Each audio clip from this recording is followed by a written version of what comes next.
I already see some of you present here.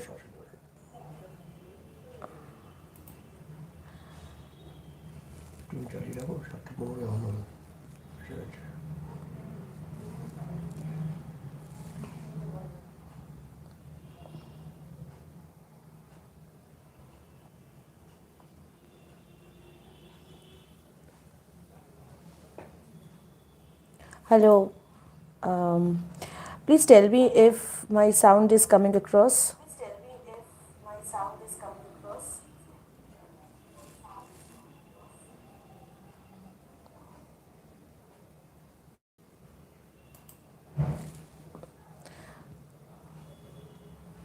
Hi Shabaz, Sai, Mopia, Mobuni, Purple. Okay, so as I had already told you, today in this session we are going to look at some of the techniques, you can say, to help us prepare for our exams, because for most of you exams are coming up. Hi Imran, Ishita, Shohini, thank you so much for joining. Proshenjit Bahadur, he's Bloody Mary. Okay, it's all coming up very fast. So, welcome everybody.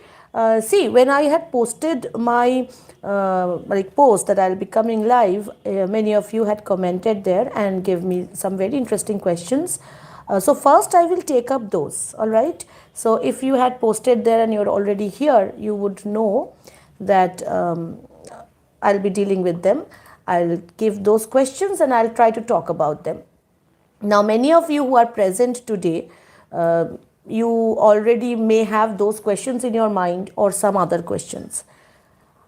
I suddenly saw Bipro. I know that guy from the very beginning. Hi Bipro, I hope you're fine. Okay, so please don't ask for any syllabus. First thing, disclaimer, I am a teacher in a college under West Bengal State University.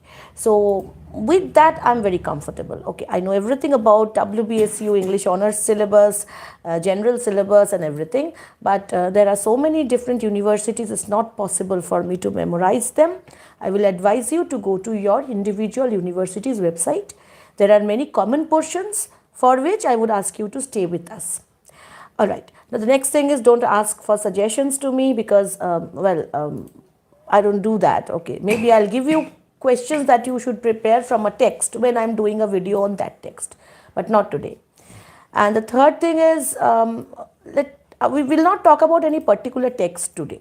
We will talk in general about how to prepare ourselves. So let's just jump into today's discussion. Hi Shmita, how are you? I hope you are doing really fine. I missed your comments last few months. Where were you? Okay, so the first question, Shruti Chatterjee, you had asked me.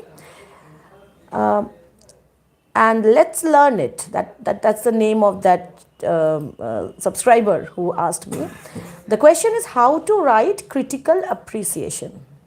Okay, so critical appreciation is something which you will find all throughout your lives. You know, if you are attempting any undergraduate program or undergraduate exam, or even in masters and at times in competitive exams, you are asked to write critical appreciation of poems. And when you have any text in your syllabus, in that case also you are asked to prepare critical appreciation of that poem as a suggestive question. So what are the things that you should put in that answer of critical appreciation? Okay, that is the first thing. So if you have your pen and paper, note down these points. Yes, Devabrata, I'm coming to your question too. I have that noted. Okay, so first thing is, when you come across any text, suppose you are given an unknown poem in your exam. Okay, so in that case, first thing that you should notice is, do I know the form of this poem? Form means what are the different kinds of poem that we can see and identify? One is sonnet. If it is a 14-line poem with a rhyme scheme, that is, if the lines rhyme at the end with a particular pattern, then we know that it is a sonnet. So half our worries are gone if it is a sonnet. Now, if it is a sonnet, then what kind of sonnet? Is it a Shakespearean sonnet or a Petrarchan sonnet? Now, for that, you can always refer to my video which is already there. But if there are two lines at the end which rhyme with each other, then it is a Shakespearean sonnet. Now, that doesn't mean it's written by Shakespeare. It means it is called a Shakespearean sonnet. Okay. So, we have identified whether it's a sonnet. What if it's not a sonnet? It may be a haiku. Now, you all know what a haiku is. Again, I have been giving out these shorts to let you know what different kinds of poems are. Nonnets, then haiku, and other poem which you can see and identify is maybe a free verse where there is no rhyming pattern, no line symmetry. Okay, lines go scattered here and there. That is a free verse. So, first you identify the form of the poem. All right. Then you try to see if it is a rhymed poem or an unrhymed poem. That is another information which you should give in case of a sonnet, that whether it has any kind of rhyming scheme or not. All right.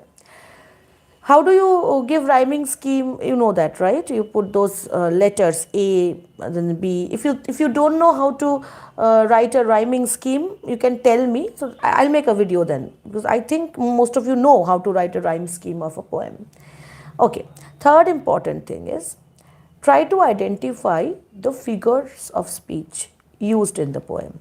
Now, in the series on figures of speech, I had given you some lists, like the easy ones you can identify, the difficult ones. So try to go for the easy ones first. Are there any similes there, any metaphors, how much alliteration is used? So try to identify as many figures of speech as you can. All right.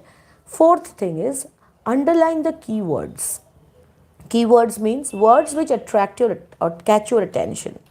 In every poem, there are some words which are maybe repeated, or words whose synonyms are repeated. That will give you an idea about what kind of poem it is, what is the main theme, what is the focus. Sometimes you will notice the poet repeats one line or one phrase throughout the poem. Then that is the central idea of the poem. Okay. Okay. Is there any strange cultural connection in that poem or allusion in that poem? All right. Is there anything that you can understand as the local culture that the poet is trying to capture for you? Okay, it can be an Indian local culture, it can be an American local culture, but it has to be something local. So that will give you the flavor of the poem. And finally, of course, the theme of the poem. What kind of poem? What is the tone of the poem? Okay. Now, what do you mean by tone of the poem? Is it a melancholic poem? So, note down these words. These words should be there in your answer. Either a poem is melancholic. Melancholic means if you feel that the poet is very sad, talking about something, maybe he has lost something, maybe he's talking about the condition of the world which he doesn't like anymore, some kind of loss. Okay, so it can be a melancholic tone, or it can be a hopeful tone, in a poem which probably is sad but ends on a hopeful note that something good will happen. So just a second. Okay, so in that case we can say that this is a hopeful poem or a poem of optimism. Then the third thing is a tone. You can say there is a happy tone, which is usually not the case with poems. You have elegiac tone when somebody is talking about death or some close person's death, that is elegiac tone. And of course there it can be again the type of poem, what type of poem it is. It can be a love poem. Of course you can identify a love poem. If somebody is addressing their beloved, then it's a love poem. And then don't confuse between love poem and romantic poem. Romantic poem is different. Romantic poem is where the poet uses nature imagery and he tries to emphasize the greatness of nature. Okay, those are romantic poems. Okay, so is it a romantic poem? Is it a philosophical poem? Is it a war poem? So these are different kinds of poems which you get in your exams. So if you can identify if it is a war poem or anti-war poem, usually war poem means anti-war poem, or it can be a patriotic poem. So whatever it is, you can identify the central theme. Another kind of poem which can come is devotional poem, something where the poet is praising God or some divine power, that is devotional poem. Okay, so love poem, devotional poem, romantic poem, philosophical poem, melancholic poem, these are the variations you can have, and if you use these words in your critical appreciation, then it will fetch you good marks. And finally, the theme. Usually it comes under substance. When you are asked to write a substance and critical appreciation, usually you write the theme as a substance, like this poem is on this. Okay, you just write the gist of the poem in your own words. The best way to deal with this, suppose you got the question paper, okay, don't straight away go to that question. Read that poem once. Don't try to understand the meaning. Then go on to your rest of the question paper, start writing your other answers. After you finish writing one answer, maybe one long answer on something else, then come back to that poem, read it once more. So by the time you reach that question, you must have read it 5 times or 4 times after every long question which you are writing. So your brain gets to work in the background, and you don't know the power of your brain. It keeps making connections. So finally, when you reach the poem, you will feel less frightened. You already have read it 4 times. Without realizing, you have made those connections, which will work out when you will start writing those answers. Okay? And then, based on these pointers which I have given, just relax and write down. See, I have given you 8 or 7 points. So with those 7 points, you can write 7 sentences. And when you will write those 7 sentences, automatically you will see a pattern there. Okay, this is a sonnet or maybe a devotional sonnet. So you can conclude that the poet is a devotional person, because sonnets are written usually addressed to the beloved. And for this poet, God is next to that. Like God is like the beloved figure. So this is how you can deal with it. Okay, so second thing that I'm going to look at, I hope I have given you some pointers. The second question which we are going to look at, it's asked by Debabrata. He's here. I have seen him once. He said how to ready non-detailed, okay, how to prepare non-detailed text. By non-detailed text, I think you mean, see, there are some texts in your syllabus which from which only long questions are asked. সেটাই তো বলছো যে যেখানে আমাকে পুরো পড়তে হয় না বইটা। See, the syllabus doesn't ask you to not read a book. Okay, let me be very clear. If there is a portion in your syllabus, maybe a novel by Charles Dickens, and you only have to answer long questions, students think that or take it for granted that we don't have to study in detail, because we will only have to memorize the long answers. Fine, that is what is তাই তো দেবব্রত, সেটাই তো বলছো। Okay, the problem is you prepare long answers without reading the text, then if the paper setter sets something different from what you have prepared, it will become difficult for you to answer that, because you do not know anything other than what you have memorized, because you do not know the text. For me, the text is the Bible. Okay. Yes, Lydia, I'll come to that. Please stay connected. The text is the Bible. You know, if you know what the text is, nothing can hamper that. And no matter how non-detailed your syllabus looks like, you will have to read that text again in the future. Trust me, this happened with me. Let me be very honest with you.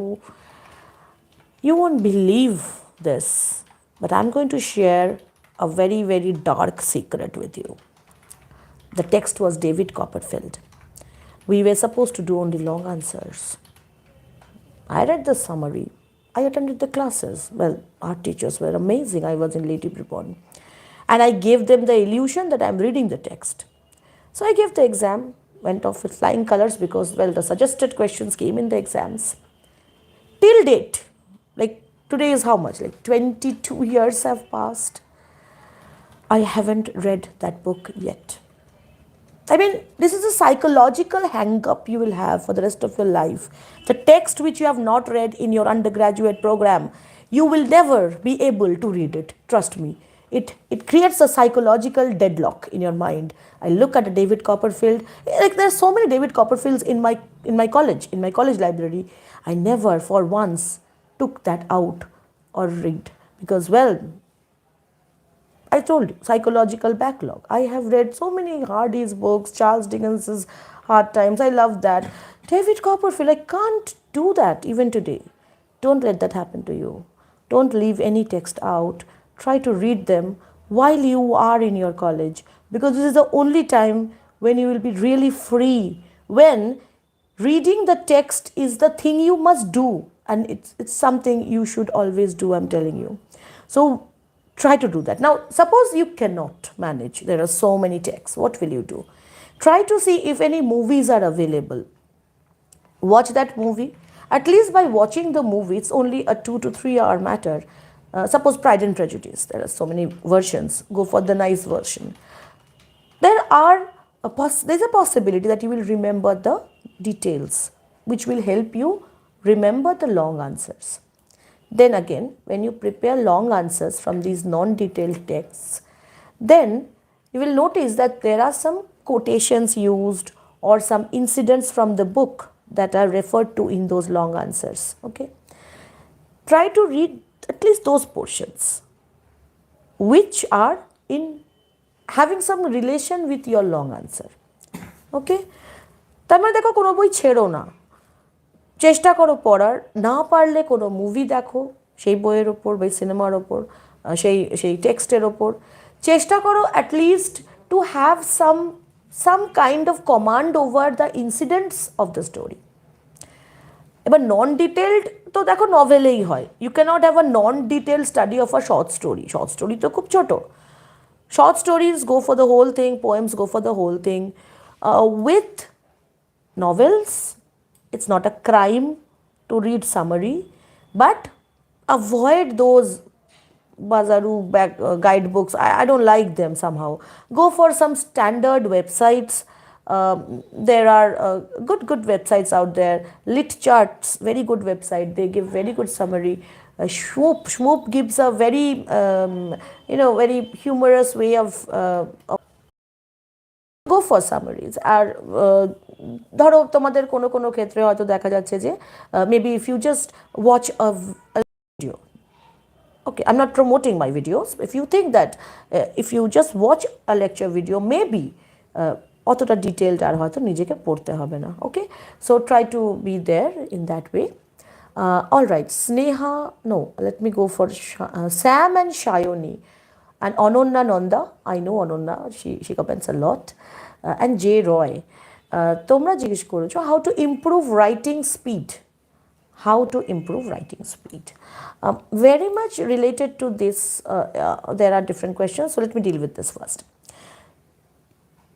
Why do you need writing speed? You need writing speed when you do not have a grip over word limit. Okay, when you don't know how much you're going to write. Speed is not the issue here. The issue is how to express yourself in small little paragraphs. If you can express yourself better in 2 sentences, you won't be needing to write 20. This is one thing.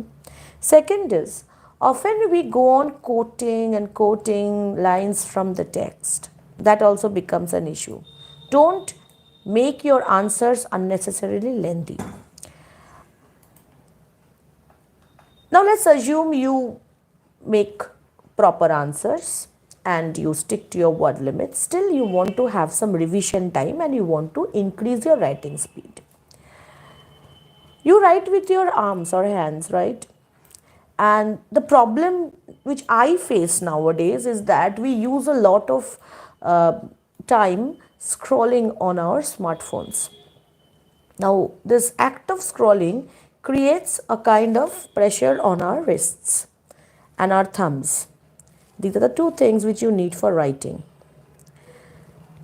We cannot stop that, right? What we can do is we can do something to recover the problem. This creates stress on these two muscles, and therefore, when we start writing, writing is a different kind of a movement than our hand. It doesn't help us. Try to exercise your wrists.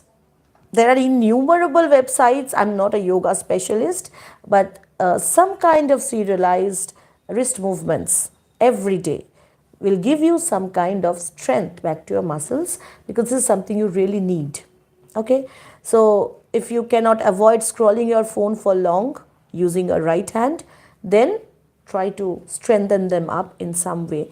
That will increase the speed of writing. And the way you hold your pen, I have seen students putting full pressure with this finger. Now, if you're too old now to change the way you hold your pen, but if somebody holds the pen in a light way, then I've seen that they can write faster for longer, because you're not adding any pressure to this finger, which is already under a lot of stress. So see if you can change these practices where you press down on the script and you make those holes in your copies. If you are that kind of a person, you're going to harm your wrists and fingers. So posture is important. Try to sit straight and rest this part of your, this whole arm when you write. Don't let it hang somewhere. In that case also you'll find some good writing speed. Okay, so these are the things I feel has helped me and will also help you. Shams Nurain, welcome so much, my dear. You have commented, all the videos are audio for me, madam, because actually I can't see. I am so flattered. You have no idea what it means to me. And well, the way you connect with me, the way I reach out to you, it doesn't matter at the end of the day whether you can see me or not, because well, from the core of your heart you can definitely see what I'm doing, and I can feel the love that you're giving me. Thank you, Shams Nurain. I am so touched by what you have written, and please stay connected, and always request for anything that I can do for you. Okay, so let's go on, move on to our next question. We are almost having a yoga session here from English session. Okay, what are the word limits? Very much related to the last question. Sneha Mishra and Learn English with Sam and Shayoni. Okay, so they have said, they have asked about word limits. Word limits vary from university to university. Okay. And in literature, trust me, the examiners who will check your answers, they are not going to sit down with a calculator or start counting the words. What they want is, they want a precision, like they want a parity. It's not a very hard and fast rule that you have to stick to that word limit, okay? If it is an undergraduate exam. Now, what about 5 marks? In case of 5 marks, 100 words is ideal. Okay, 100 words sounds a lot, but it's actually, if you have a standard handwriting, you can cover that in half a page of your answer script. 100 words max. Sometimes 80 words suffice if you know what to write. But don't go beyond 100 words for 5 marks.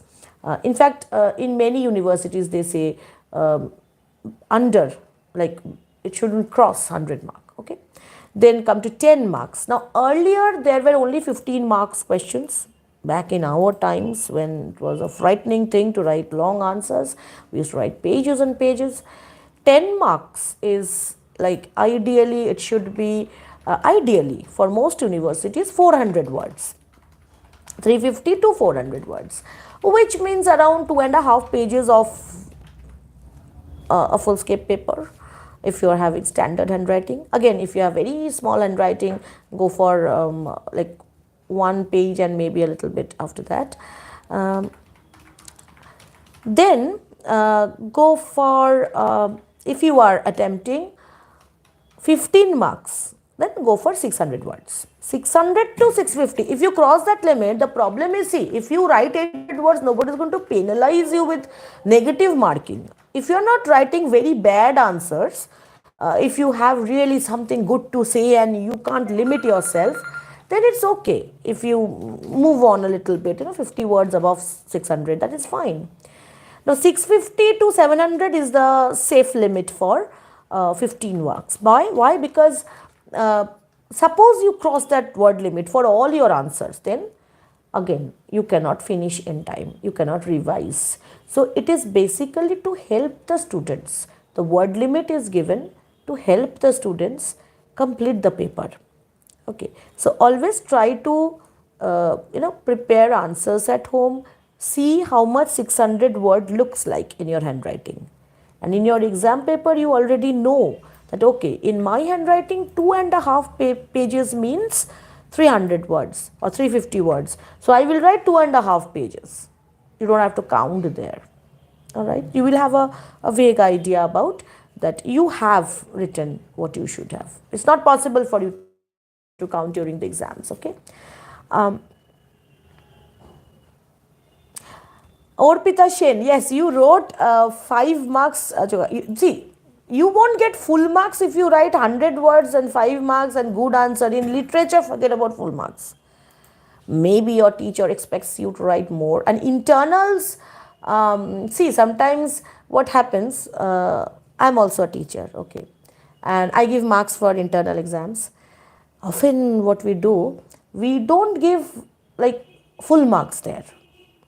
Because if we give full marks in internal, and if the students get to know, I don't know how you came to know later when the results came out. Maybe somebody wrote better than you, and if somebody wrote better than you, then there's no way you can get higher marks than that person. And the second thing is, in internal exams, an important factor becomes the attendance. Now, it happens that there are some students who are very regular in class and teachers want to reward them. So how do they reward them? They reward them by giving them more marks in internals. It's just to somehow make them more regular in classes. I myself do that. Kind of pull them to the classes. If you come, I'll give you marks, that kind of a thing. But if you think that there is a foul play somehow and you feel you're not satisfied with your results, you should talk to the teacher, to your head of the department, that what you should do to make it better. But getting 5 out of 5 is usually not the case with most teachers. Teachers don't give 5 on 5 for literature answers. I give, but I don't know if others give or not. Okay, so that is luck for you. Good luck with your next exams. Next one, Zoya Arora. Oh no, so let me first talk about Orpita's question. Right way to write answers. Orpita has asked me a very general question, a very, I don't know, it's not a very focused question. How to write right answers? Yes, the first thing I can say is, please write the answer. Suppose somebody asks you in a question, do you think Satan is the hero of Paradise Lost? And you write the character of Satan. But in not one sentence do you tell whether you think he is a hero or not. So try to answer the question that, yes, therefore we can assume that he is the hero of Paradise Lost, or let us, this makes us understand that he is not the hero of Paradise Lost. So, or you can, if you are not sure about yes or no, then you say that it is not possible for the readers to understand from the text whether Satan is a hero or not. So try to give the examiner the idea that you have read the question paper. Again, this happens with all do you think kind of questions. Do you think this is an elegy? So you have to say in the concluding part of your answer and in the introductory part of your answer, you have to give some hint that you have read the question. For example, if the question is Gray's elegy, do you think it's an elegy? Then in the introduction you have to say an elegy is defined as. So start with the keyword.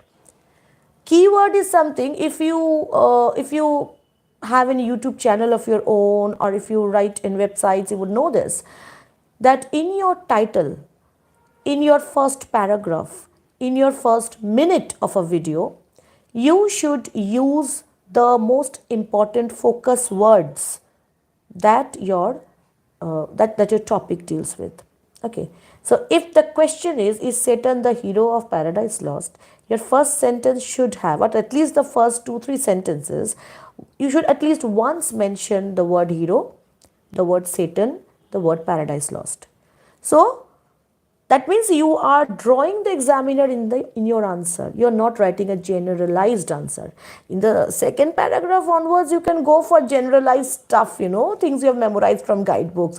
The first paragraph, the introduction part, you should focus entirely on the keywords of the question. And in the conclusion, you should repeat that. You should repeat those keywords, give your comment, give your insight, whatever you feel.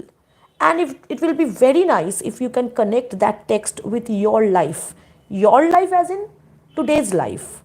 Why is this poem relevant today? What is something that you connect with it? Okay. Okay, Anandananda, 12 marks question. 12 marks is again in between 10 and 15. So between 400 and 600, 500. Okay, so that is simple arithmetic. And do you guys really count how many words you're writing? Because I certainly don't count. I read the answers that students write, and if I find them boring, I can give marks. If I find them exciting, I give them marks. The point is, you should be able to complete your paper. Okay? Philosopher, Ishita, I'm not a philosopher. Okay, that's so sweet. Each one of us is a philosopher, I guess. Realism, love sign. What actually we need to cover in questions like critically comment upon so and so work. Yes, this one is I have covered already. Critical appreciation, the same thing you have to cover in critical analysis of a work. In case of a long answer, suppose you are going to write about critical analysis of Dover Beach, then, or any poem, then in addition to the points which I have already discussed in the beginning of this live session, don't worry, I will post this once this is over, so you can always watch it. In that case, you will see that there are things which you can add. It is not a poem which you are getting in your exam. You already know it is there in your syllabus. You have to prepare the answer, critically analyze this poem. Then try to put in elements like maybe some eminent critic has said something about that poem, or some biographical information about the author or the poet, which might add some input or add some significance to the poem. Okay, for example, in Daddy, Sylvia Plath's life, that has an impact. Or if we read about her life, we get to understand the meaning of her poems better. This also happens in Emily Dickinson. So that's why I always discuss a little about lives of poets and authors when I start a text. And although it might feel a bit boring to know about them, it's like history, but I try to link it to the text so that it becomes an integral part of knowing the text. Hey, that guy wrote that poem. He deserves or she deserves at least 5 minutes of our time to read a little bit about the lives. So whoever is there in your syllabus, whoever is the author of any piece in your syllabus, read a little bit about that person.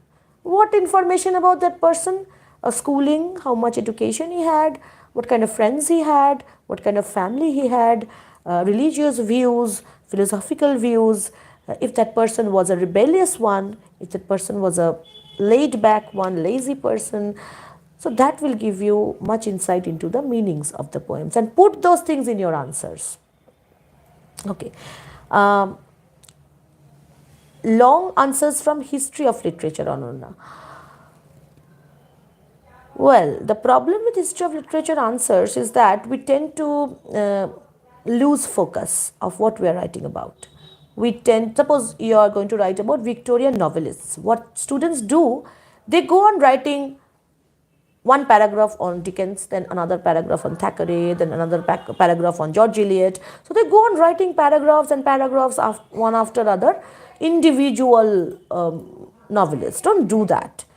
Go for, in the first paragraph itself, write about the different characteristics of Victorian novel, and then classify the authors or the writers into two classes or three classes. There are women novelists and make a classification there. Then there are social novelists, there are regional novelists. Don't go for a summary of Dickens's novel inside your history of literature answer. You don't even have to give dates, Dickens was born this time and died that time. No. Try to capture the flavor of that historical moment in every history of literature answer.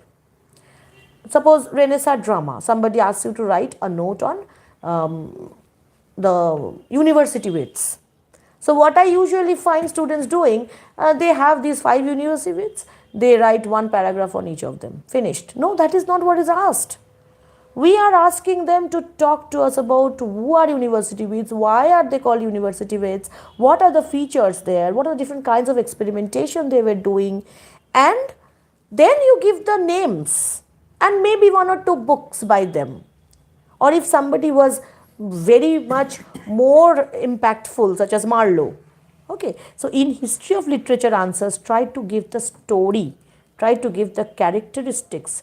Don't focus on dates, then it will be boring as hell and you won't like to memorize them. Okay. Ideas showering. Hello ma'am, my first question is, during the exam, what is the chronological way to correctly answer a paper? What is the sequence of it? Correctly answer a paper. I think which question you want to answer first and which you want to answer later. That is your question. See, this is a very important question. The sequence of answering questions. Suppose you got your question paper and you see that you know answers of 3 questions very well, and then you don't know 2 questions very well. What will you do? Don't go for any chronological list. Okay, like you don't have to start with question number 1. Start with the best answer that you can write. The answer paper, except in class tests. In class tests, your teacher knows you. They know what kind of student you are, so they know what you can write. In any final exam, you don't know the examiner. The examiner doesn't know you. That first sentence is the first thing that the examiner gets to know about you. So make it something that will make him or her read the second sentence, and then make that sentence something that will make him read the third sentence. So the first paragraph of your whole answer paper is the defining thing for you. You'll have to, it's like, I'm not talking about clickbaits here. It's like the first few minutes of your YouTube video. If your viewer likes it, they're going to stay. If they don't like it, well, they're going to skip to the next one. And this happens, there is such a load of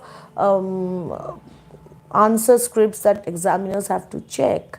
And it's so dreary and boring reading the same answer from the same guidebooks.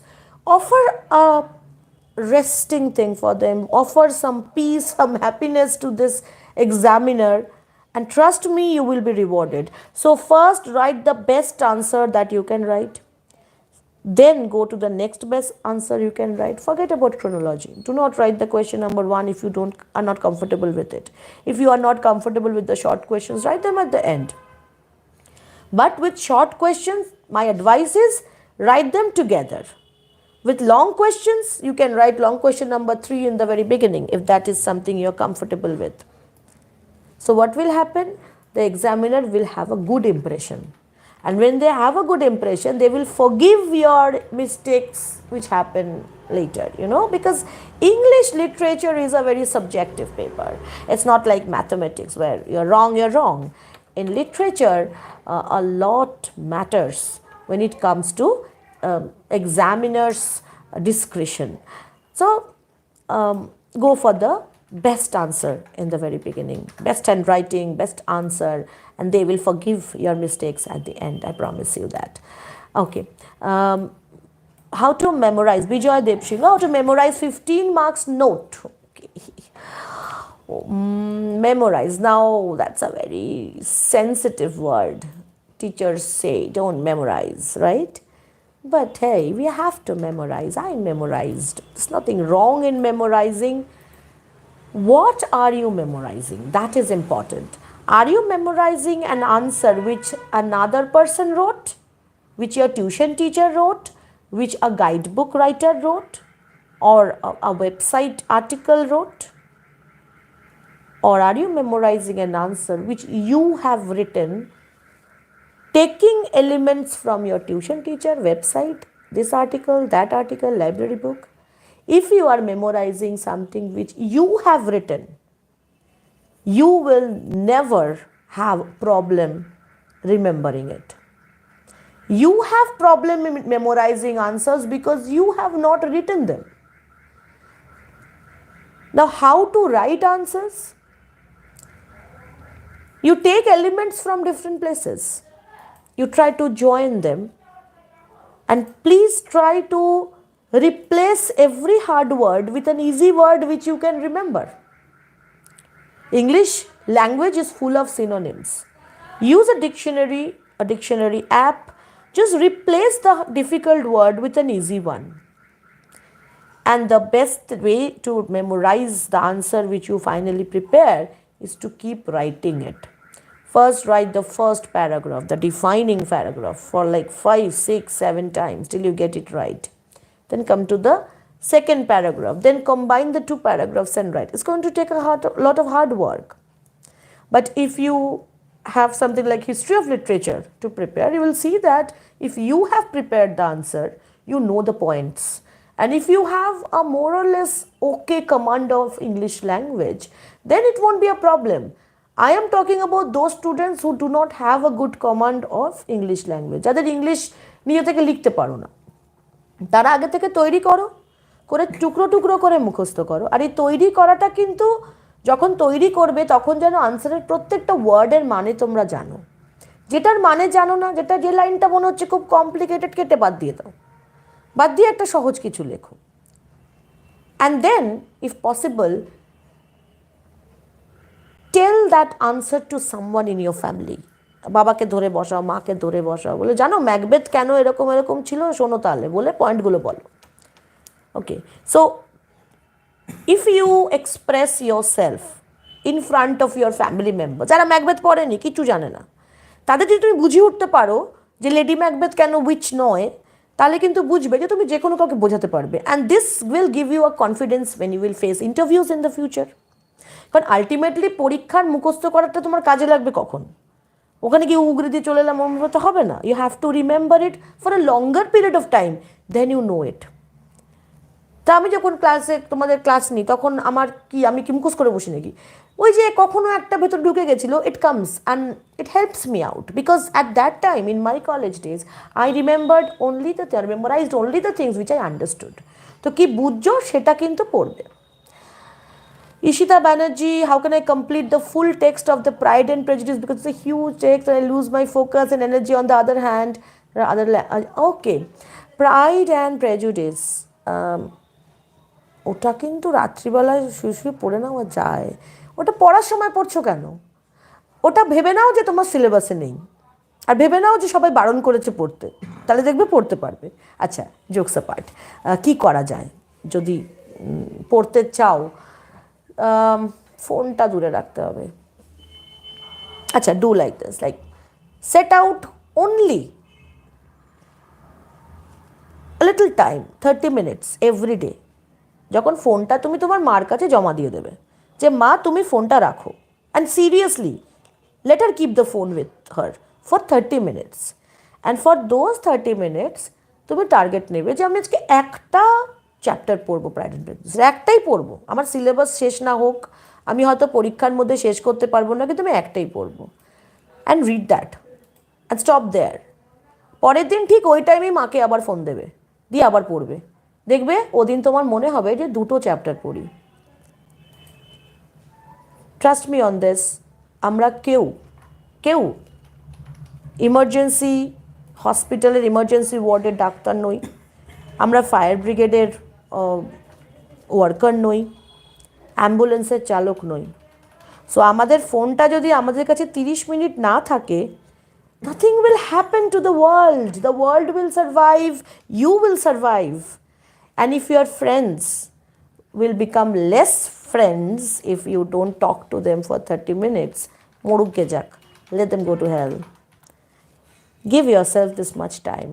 You deserve this time away from this box which you are now looking at. Even if that means you are looking at me, keep it away. If that means you have to read Pride and Prejudice. তারপরেও যদি না পেরে ওঠো ওই cinema দেখো pride and প্রেজুডিসের, তবে আমার মনে হয় যে হ্যারি পটারটা যেরকম, বইটা এত মিষ্টি সুন্দর, the movies can never match up to that, rare. Tasneem is Bengali, is my language. Okay, so I hope you can understand that. Okay, let's see. I have tried Hard Times and The Return of the Native in third sem. I find them both difficult, bit longer. দেখো hard টাইমসটার কথাটা আলাদা. Hard টাইমসটা thankfully আমার নিজের personally খুব ভালো লেগেছিল. Return of the native is my favourite book. Maybe I will teach that sometimes. আমার ভীষণ ইচ্ছে ওটা পড়ানোর নিবলপপে. কিন্তু প্রাইড অ্যান্ড প্রেজুডিস তো প্রচণ্ড এক্সাইটিং সামথিং, লাইক ওটা পড়ে নাও, ওটা আমি না করবো না, কিন্তু ওটা কিন্তু হার্ড টাইমসের মতো না. ওটার মধ্যে অনেক জোভিয়ালিটি আছে, অনেক লাইট হার্টেড ব্যাপার আছে. ফোকাস হারানো, প্রাইড অ্যান্ড প্রেজুডিস অনেকেই প্রবলেমে পড়ো, তার মেন কারণ হচ্ছে তোমরা ক্যারেক্টার ম্যাপ বানাও না. When you do Pride and Prejudice, you should do one thing at the very beginning. You should draw up character map. Character map কী করে বানায়? প্রথমে একটা ক্যারেক্টার, ধরো বই পড়তে পড়তে একটা ক্যারেক্টারের নাম পেলে, suppose I am telling this in English now because there are non Bengali students also. Suppose you're starting to read Pride and Prejudice, okay? In the first book, in the first chapter, you learn about some characters, the Bennet family. In that first chapter, you don't know about anybody else. So you write Mr. Bennet, Mrs. Bennet. Then put a line and write the names of the daughters. Namgulo prothome peyecho, you have got the names in the, while reading, kono summary dekhe na, don't see a summary here. While reading, keep that notebook with you. Whenever you find a new character's name, write in that paper where you are making that map. Draw a line from somebody who is related to that person and write the relation in a very short way. Focus is something which you lose focus when you forget who is who. But if you look at the character map, then suddenly you will remember, okay, this guy is that guy. Okay, now you can understand. Okay. Another thing very important in Pride and Prejudice, why you lose focus is we are not used to those descriptions in our lives anymore. We don't like descriptions. We like drama, right? So go for those dramatic parts, go for the dialogues. So whenever you are reading Pride and Prejudice, skip the description if you have to. Then read the part where characters are talking with each other. And then the part where Jane Austen is commenting on the characters' nature. Read only that part. Don't read about description of the houses and the parties and the dress. Forget about that. You can come back to that later. Read the conversations. It is not just about Pride and Prejudice, even about hard times. Read what is happening in the classroom at first through the conversation where Sissy is talking about the horse and things like that. Then the circus people, when they talk to each other. So when you look at the conversations, you will see that they are easier to understand than the description part. In Hardy also, when Eustacia is meeting Damon Wildleaf, wow, that scene. Look at the way they are talking to each other. Forget about the description that goes on for pages. Those conversations will make it easy. Okay? Anunna. So go for the movie so that you will have a background knowledge with which you can read the text later. All right. Shams Nureen, ma'am, please show your light about the role of women in Victorian period. See, Shams, you can go for that video on feminism. I'm giving the link here. I hope you can find that. On feminism as well as on Victorian period. So these two videos will help you understand. See, as I was telling you, I'm not going to deal with individual texts or contexts now But I will make that video later if you think that will be helping you in any way. Okay. I have dealt a little about that in Yellow Wallpaper. In that text, I have talked about Victorian women. Goblin Market, please go through that Goblin Market series. That was my first video that I've ever made 2 years back. It was horrible. If you talk about editing and lights and sound, everything was horrible then. It's not good even today, but back then it was a nightmare. But Goblin Market was made with much love, and I tried to tell everything there. So if you want to know about Victorian women, I would strongly advise to go and watch those 3 videos on Christina Rossetti's Goblin Market, which is available quite down the line in my channel. Okay. How to research and integrate quotes, Shreya Flint. Avoid quotations as much as possible in your answers. Use them sparingly, maybe 2 to 3 quotations at the most. What quotations do, they try to have more of your memory power, it takes some GB out there, you can see. So avoid memorizing too many quotes, but try to give quotes not haphazardly, but from standard critics, not just from any book that you have read. Okay. And if you are quoting from the text, I have sometimes seen students struggling to memorize long quotations, especially from Paradise Lost, from Rape of the Lock, from novels. They go on writing 2-3 lines of that book, okay, which they are writing on, and that is not so necessary at all.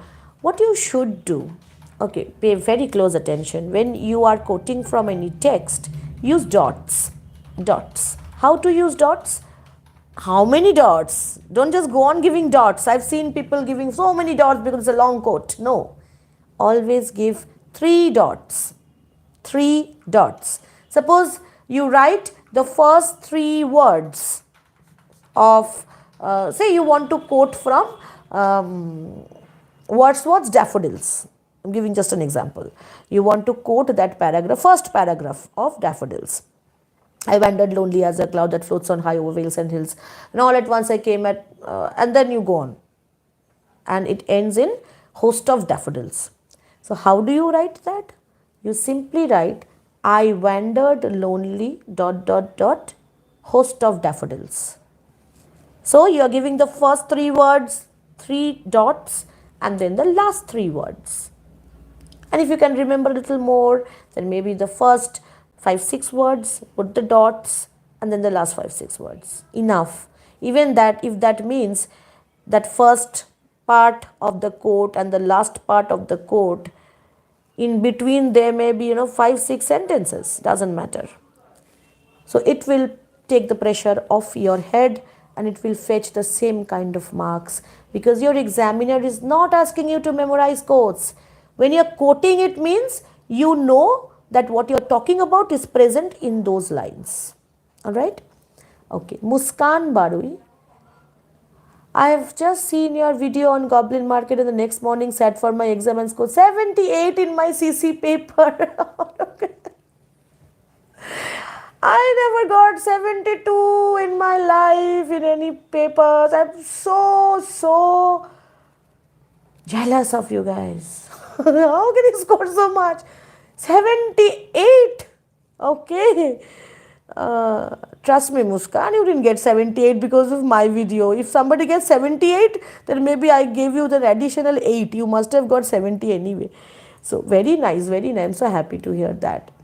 Okay, use of color. I see people making rainbows in their scripts.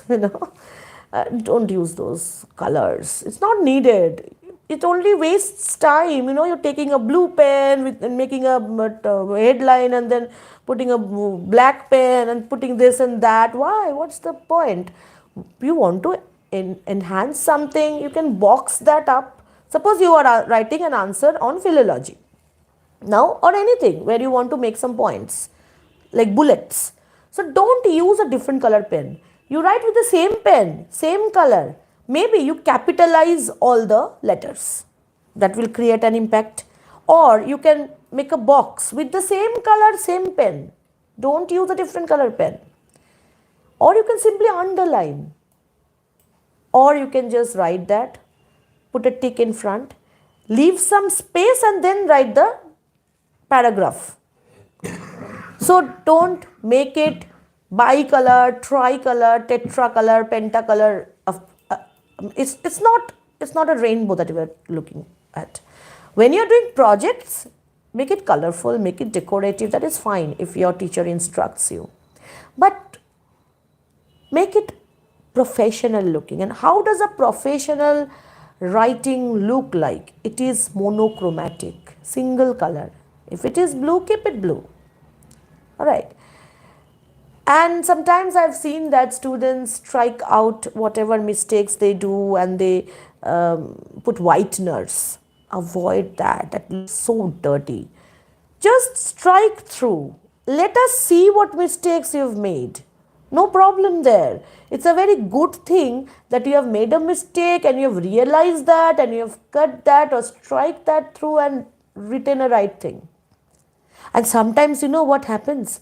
Suppose you have written something right. Then you have struck or put a cross or line across and you have written something wrong. It will get our attention somehow.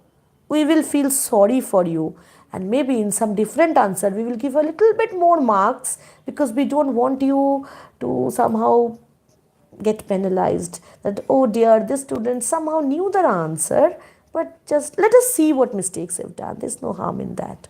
Okay, don't make it look dirty. Just put a strike through, one single strike through with the same color pen. Okay, and that's it. All right.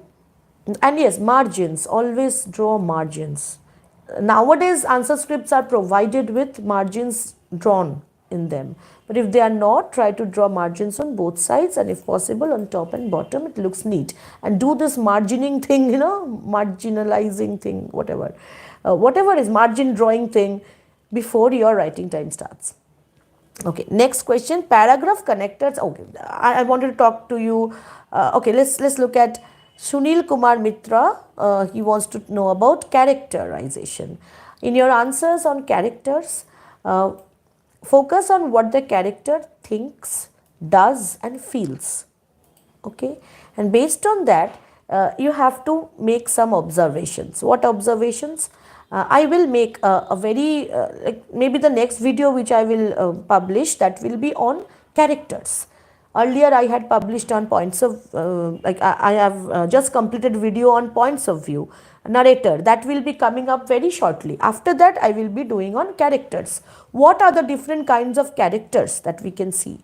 So you have to identify what kind of character that person is.